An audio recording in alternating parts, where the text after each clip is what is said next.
No problem. Welcome to Help Stop the Genocide in American Ghettos podcast. I'm your host, Emmanuel Barbie. This afternoon, we have a special guest. We have Pastor Angela Marie Davis from Chicago. All right, woman of God, you're on the air. Okay, so of course, the documentary that you asked me to watch, I watched it in regards to the Ku Klux Klan, and how it affected society. And of course, it went all the way back to the 1920s, I believe. Um, but as I was saying prior to the recording, is that I was surprised how many times this society uh, re-emerged or came about within the course of our history. Actually, as I was saying before, the clan in which it's called, we have been pronouncing its name wrong. It's not Klu, Klux, but it's Klan, Klux.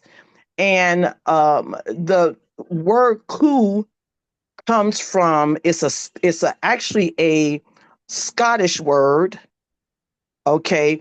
And clan is a word that comes from the Anglo-Saxon uh, a group of people. Okay, so it's kind of a mixture of two different type of cultures or societies, if you will. And it was actually originally just meant to be like a fraternity. So in other words, it was a group of men, Anglo-Saxon men only, that decided to come together, and they decided, oh, we want to reminisce about the South, the Civil War, the South, and drink beer. Basically, that's what it was supposed to originally be about. But it ended up escalating into the terrifying organization over time due to the fact of them becoming anti-Black, anti-Catholic, and so on and so forth. They had to, um, in order to be a member, I'll put it like that. In order to be a member, you had to be Anglo-Saxon. You couldn't just be white. Okay, you had to be Anglo-Saxon and white. Okay, and you pay dues. The Ku Klux Klan became very powerful in the 1920s because they operated in what we would call today a Ponzi scheme. Okay, I'm kind of hitting and missing here because it's a lot of information. But what got me about them was, like I said before, the number of times that they reinvented themselves. Reinvented themselves after the um, the war, the Civil War. Then they reinvented themselves after, I believe it was after prohibition was passed. I mean, they kept coming back. In other words, they were very relentless in making sure that people knew that they existed. So much so to the point that they had such a reach. Their reach was so magnified that it reached into the what I call political arena. So you even had presidents who had at some point either been connected to the Ku Klux Klan or that was a part of the Ku Klux Klan. Okay. They had money. This organization had money. They had at one point 450, I believe, million members. That's a lot of members.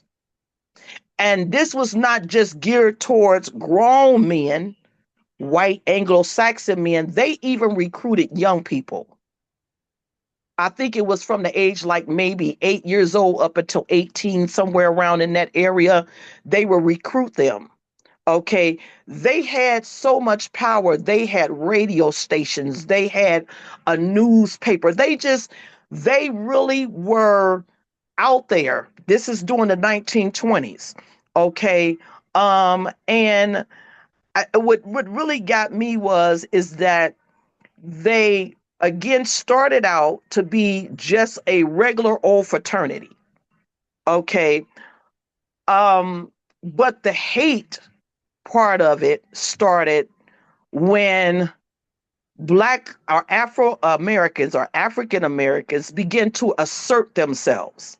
Okay, a lot of them had went over to war to fight, and they saw how they were treated over there in Europe and all those other places. They were treated like human beings. Pastor, I want to intervene for a moment, please. Okay. Yes, yes. And because I want to, dialogue with you about this as Okay, well. sure. But I want to say that the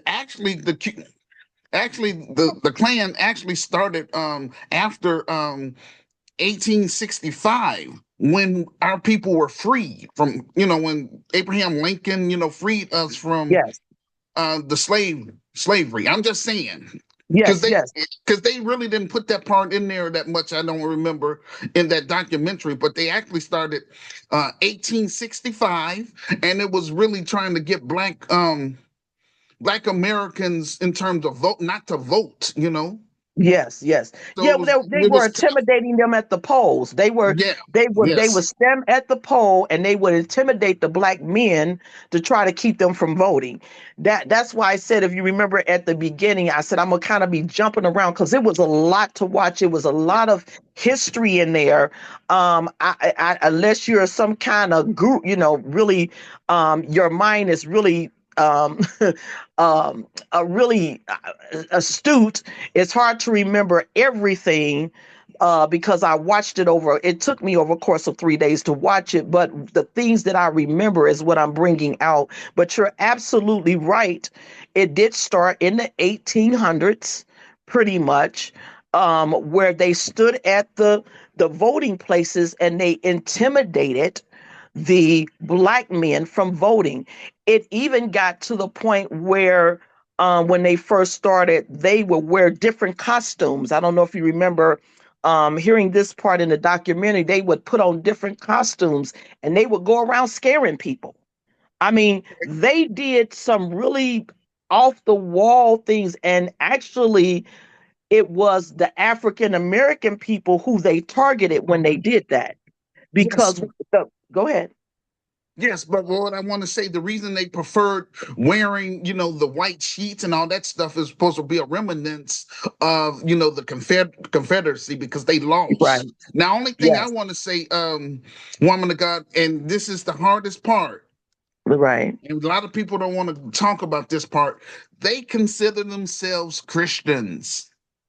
Yes. You know what I'm saying? They Yes. they hate Absolutely. us. They hate us with a passion, but we did not ask to come here to the United States. They bought their. I'm trying to be nice, but anyway, ever since the Europeans, Yes. they left Europe and touched Right. the African continent, Africa has been going through unnecessary drama or hell. Yes. Yes. And Africa's still going through that stuff still to this day.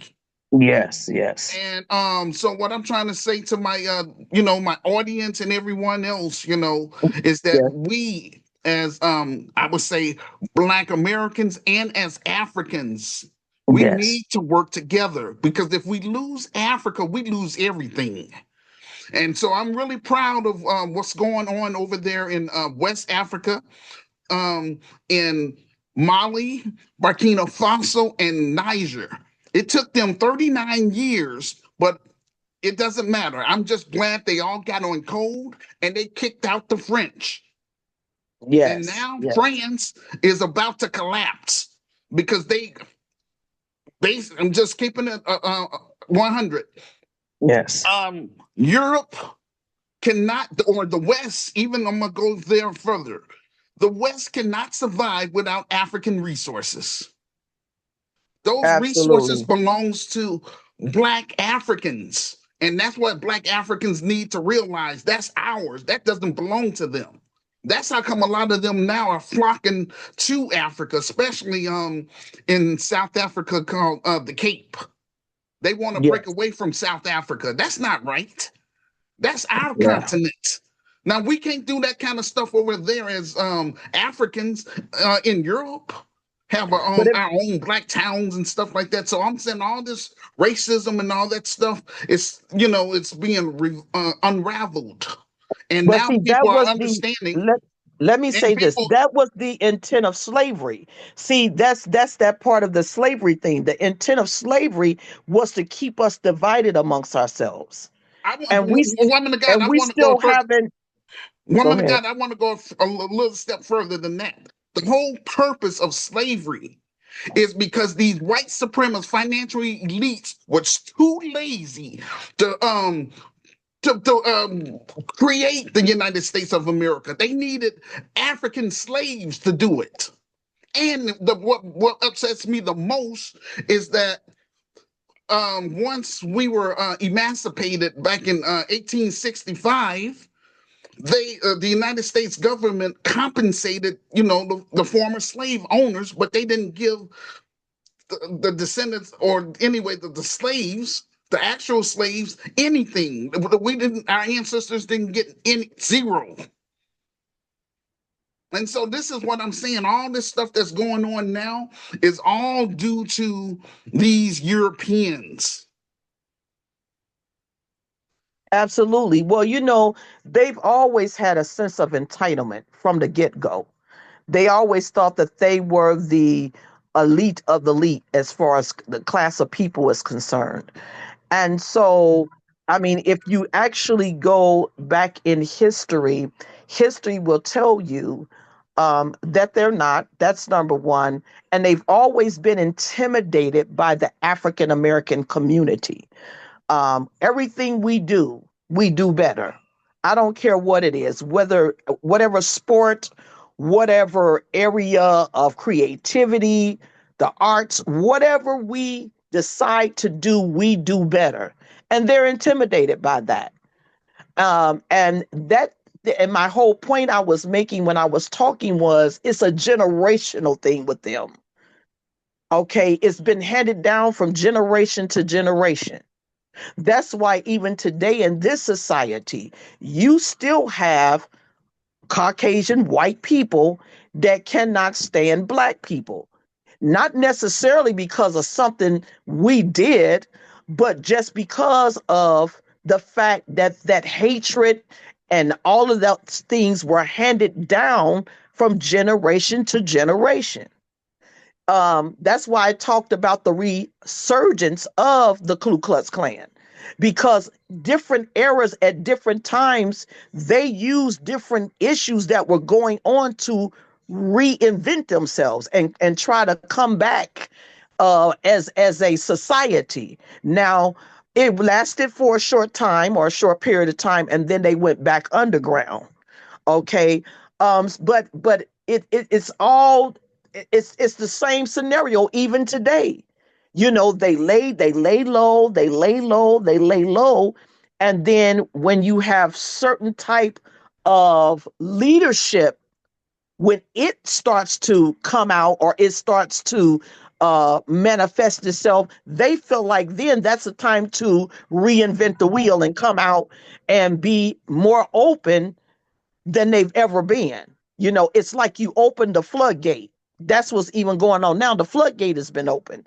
So, you know, everything you said is absolutely right. It's right on point. But what I want my people to understand is this. This is going to hopefully help us as a group of people. I'm going to even say as a nation of people to come together, because that's one thing that we struggle to do, whether we're African from an African country or if we are here in the United States of America and we're African American black people. We fail to come together. That has been one of the major downfalls of us as a people. I'll say it now and I'll say it again and then continue to say it, that this right here is going to literally force us to join forces instead of coming against one another. But like I said again, it goes back generations, and we have to go back to what the scripture said. The scripture says, my people. Now, when he says my people, he's talking about the chosen people, which, by the way, is African American people. They're destroyed for the lack of knowledge. They're destroyed. And it's not because the knowledge is not out there, it's because we won't take the time to seek out the knowledge. And then when we have somebody who has taken the time to seek out the knowledge, we don't want to hear it because it doesn't sound right to us, or we don't understand it. And then we argue back and forth. And rather than going and picking up a book and reading and getting information for ourselves. So this is something that has just been perpetuating and perpetuating years and years and years and years. And what I hope that what we're doing here now, will provoke people to go and seek knowledge. Quit listening to Smojo and Fox News and all these other people, and pick up a book and read it. Go to the library and spend some time and study. Don't just take the word of somebody who don't know nothing about your culture, never lived in the shoes you've lived in, but always got something to say about us as a people. Because the truth of the matter is, sometimes if we can just read and if we can just get an understanding, that'll make all the difference. It'll make all the difference. It really will. I think sometimes, being an ex-school teacher, we tell our children, go to school, learn, get an education. But sometimes we need to push. We need to make them understand how important it is to have knowledge and to get knowledge. Because if you don't understand where you've been, you definitely don't have no clue of where you're going. And that's just the truth. Whether you're an adult, whether you're a young person, whether you're a child, it does not matter. And that's why I said it to make this point. That is why they're trying to wipe out Black history. Because they don't want us to wake up as a people and really figure out who we are. Because if we really understand who we are, we're unstoppable. And they know it. We're the only ones that don't know it. But they know it. That's why they don't have no problem not passing gun laws. That's why they don't have any problem with passing laws when it comes to assault rifles.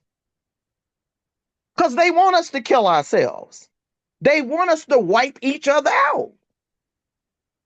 Because if we do it, then there's no need for the Ku Klux Klan or the Ku Klux Klan. There's no need for them. We're gonna do it on our own. And that's what we have to be aware of. We have to become more proactive than reactive. Stop and think about, if I do this, how is it going to affect the person around me, my neighborhood, my community, our children, our teenagers, our elderly, our seniors. So, I mean, this documentary, it really provoked something in me, because again, our people, my heart goes out for our people. I see it every day in our young people and the attitudes that they have, the way they present themselves, how they think about themselves. But we got to start somewhere. We got to start somewhere. And one of the things is knowledge. Knowledge is important. History is important because as of now, they're trying to eradicate our history and pretend as though it never exists or it never happened. But of course, we know better. And that's why I'm a strong believer that if you have children, grandchildren, you need to sit down with them and begin to tell them about their history. Why do you think I'm sorry, I keep wanting to use that L, the Ku Klux Klan lasted as long as it did? And even now, it's still in existence. Trust me, don't be oblivious. It's still around. They just underground, so to speak. Why do you think they lasted so long? Guess what they did? They recruited, they indoctrinized, they talked about, they publicized. They were on front of Time magazine, radio station, newspapers. I mean, they use every vehicle of PR that was known to man to put themselves out there. And we need to do the same. But the other thing that I wanted to bring out, they would not have been able to accomplish that unless they were willing to come together. They were on the same page, they were about the same thing, and they did not waver. They didn't bend and they didn't bow. And that's the way we're going to have to do as African American people. We have to understand that we are helpers, as the scriptures say, one to another. Because nobody understands our plight better than we do. They can make a movie, they can write a book, they can quote all the poems they want to quote. But at the end of the day, nobody understands the plight of the African American community but the African American community.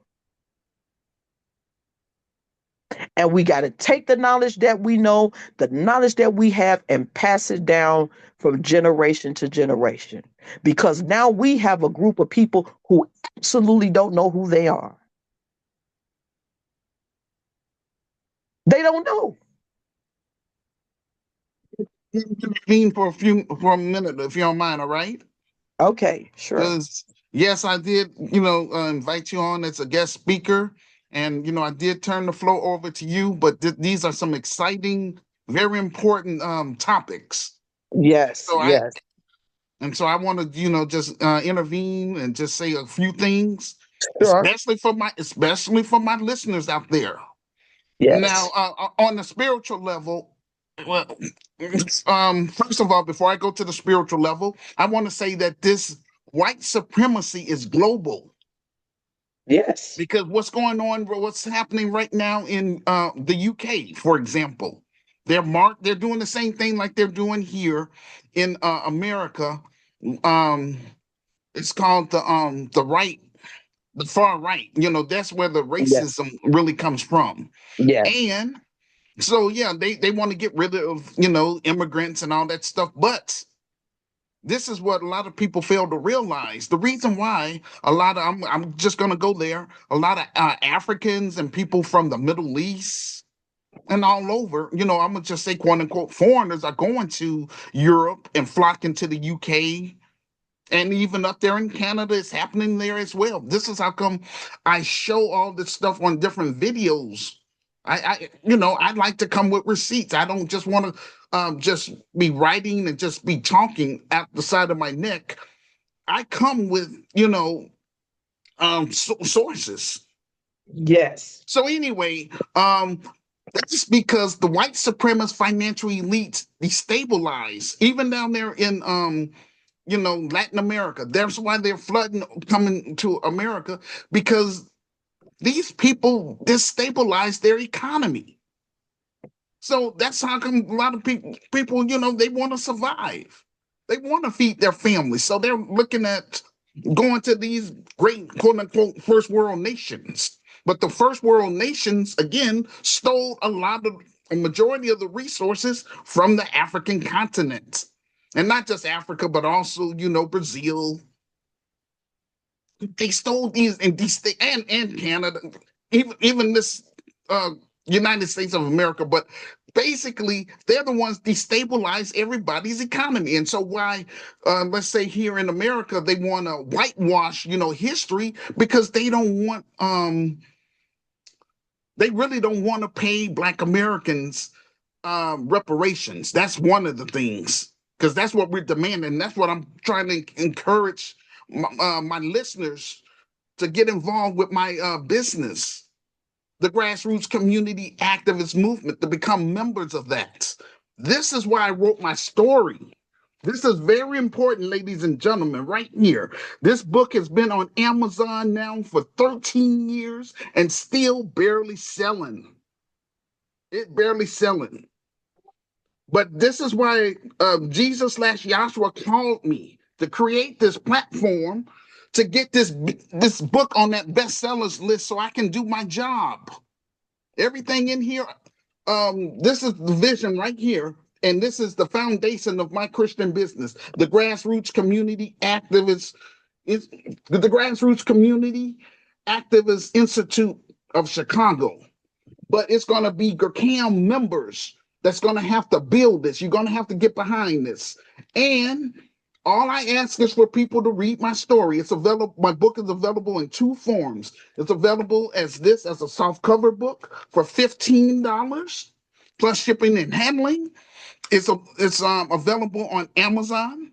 It's also available as an ebook for $9.99. All I'm asking um, Black people and Africans, just read my story for yourself. If you agree with my vision and plan to help improve Black America, specifically Black Chicago, you will automatically become a GRCAM member. That's part one. Help get that book on the bestsellers list so I can do my job, and also get behind our film project. I want to turn this book into a film in order to reach the Black masses. That's gonna, and whatever I would say, whatever proceeds I earn from that film, that's gonna put me in a better position financially, so that way I can hire qualified Black middle class professionals, and also African immigrants from 10 African nations. I need African immigrants within the United States of America, from South Africa, Kenya, Ethiopia, Tanzania, Uganda, Angola, Liberia, Ivory Coast, Ghana, and Nigeria. All I want you to do is purchase my revised book. Read it for yourself. If you agree with my vision and plan, you automatically become a GRCAM member and work with me to help turn my vision into a reality. We want to get it started here. We want to get this business started here in the city of Chicago first, for credibility, before I turn the business over to my management team and I'm bringing it to South Africa. And from there, we're going to expand it to the rest, to the other 9 African countries, so that way we can do international trade with one another. That's all I've been trying to do. Also, I have a virtual store. And yes, my items on my virtual store is still barely selling, but that's okay. I'm still here. I'm still trying. 3 years, woman of God, I've been pushing my vision and plan.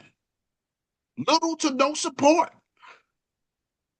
That's not cool at all. But I believe in my creator, and I believe in my vision that the Lord has given me. I'm not going to let no man or woman on earth, um, you know, distract me from that. Anybody that disagree with the vision and plan, my advice to you is to delete me off your friends list. Don't come to no events with my name on it. Now, woman of God, I got one more thing I want to say about this. Um, and I'll turn it back to you. I'm looking at this from a spiritual perspective, and I wrote this in the book in chapter 3, where it talks about on faith. So basically, far as I'm concerned, the father of white supremacy is Caesar Augusta. And, if you read the book, Luke chapter 2, verse 1, in the King James Version, he thought he was God. He's the one that imposed taxes on the world. So far as I'm concerned, from a spiritual perspective, I'm looking at that's what gave rise to this white supremacy. So, that's when they, went around the world, just causing havoc, stealing, killing, and destroying. But that was not God's will. And even though they did, and this is in the Bible, I don't have the in front of me, the source, but that's why they was telling Caesar that there's another king, and that king is Jesus, because he was thinking that he's God, so to speak. Right, right. But basically, all I'm saying is from that's what I understand from a spiritual perspective. So um again, I don't have issues with I would say non-whites. I don't have issues with white people and all that stuff. And matter of fact, non-black sympathizers, they're welcome to be a part of our business. However, not as groups, but as individuals. And I want to know where that person stands as it pertains to cash lineage-based cash payment reparations for descendants of American slaves. Yes or no? That's all I want to know. If they say they undecided, then no, they can't be a part of us. I was like, yes, I only want those that's in agreement with that. And they're gonna have to take a back seat, keep their mouth closed, because in this business, our focus is on solving black issues point blank. Nothing else on earth matters. We're in one over here, melanated first. So that's just how it is. All right, woman of God, I'm turning the show back to you so you can see what you want to ever have to say. Well, I agree with, what you're doing. And one thing I will say that I admire the fact that you have not given up on the vision that God has given you. Because the word of God says, without a vision, the people perish. And it also tells us to write the vision and make it plain. So you're making the vision very plain. I will say this to you, and I hope this encourages you. We're living in an era right now where a lot of our people are blind. They're blind, okay? And not so much because they have to be blind, but because they're choosing to be blind. All right. And when you begin to talk about things that people have never heard of before, never read, that's new to them, two things will happen. Either they'll receive or they'll reject. Most of the time, the rejection comes from the lack of knowledge and the lack of understanding. So do not allow the rejection to get to you. That's number one, because some of it is their fault. When I say their fault, I'm speaking in general. And some of it is not their fault. Okay. Our people have been groomed to accept the crumbs. Do you understand what I'm saying? We've been groomed to accept crumbs, not realizing that we are kings and we're queens. The word of God tells us that we are a royal priesthood, a chosen generation, a peculiar people.